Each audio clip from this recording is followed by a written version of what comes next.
নমস্কাৰ বন্ধুসকল, স্বাগতম জনাইছোঁ মোৰ ইউটিউব চেনেললৈ। আৰু আজিৰ এই ভিডিঅ'টোৰ থাম্বনেইলত দেখি আপোনালোকে নিশ্চয় গম পাইছে কেনেন পাৰ্ভো ভাইৰাছ।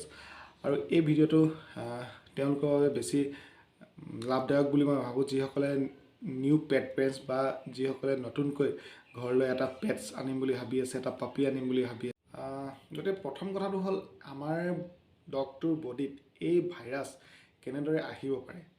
গতিকে চাওক, যেতিয়া আমাৰ ডগটো এটা এই ভাইৰাছত সংক্ৰমিত এটা কুকুৰৰ যেতিয়া সংস্পৰ্শত আহিব, তাৰ মল মূত্ৰ বা তাৰ পোনপটীয়া সংস্পৰ্শত যেতিয়া আহে, তেতিয়া আমাৰ ডগটোৰ বডিত এই ভাইৰাছ বিয়পিব পাৰে। আৰু মেইনলি আমি এইটো কথা জনা উচিত যে এই ভাইৰাছ আমাৰ পৰিৱেশত মাহ মাহ ধৰি থাকি যায়।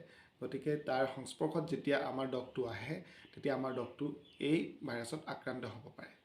ডগটোৰ কিছুমান চিমটমছ আছে, এই লক্ষণসমূহ আমি জনা উচিত।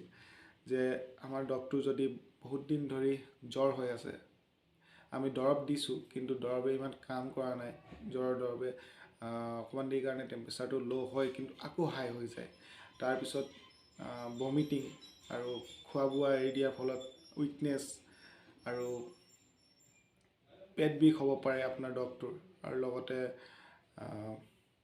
ডায়েৰিয়া, য'ত ব্লাড যাব পাৰে। এনেধৰণৰ যেতিয়া লক্ষণসমূহ আপোনাৰ ডগটোক দেখা পায়, তেতিয়াহ'লে পলম নকৰি আপোনাৰ ওচৰৰ যি পশু চিকিৎসালয় বা পশু চিকিৎসক কোনোবা যদি আপোনাৰ চিনাকি আছে, তেওঁলোকৰ লগত যোগাযোগ কৰক বা পশু চিকিৎসালয়লৈ লৈ যাওক। তেতিয়া আপোনাৰ ডগটো হয়তো এই বিপদৰ পৰা ৰক্ষা পাব পাৰে। এতিয়া আহিছোঁ প্ৰটেকশ্যন বা আমাৰ ডগটো এই ভাইৰাছৰ পৰা কিদৰে ৰক্ষা পাব পাৰি।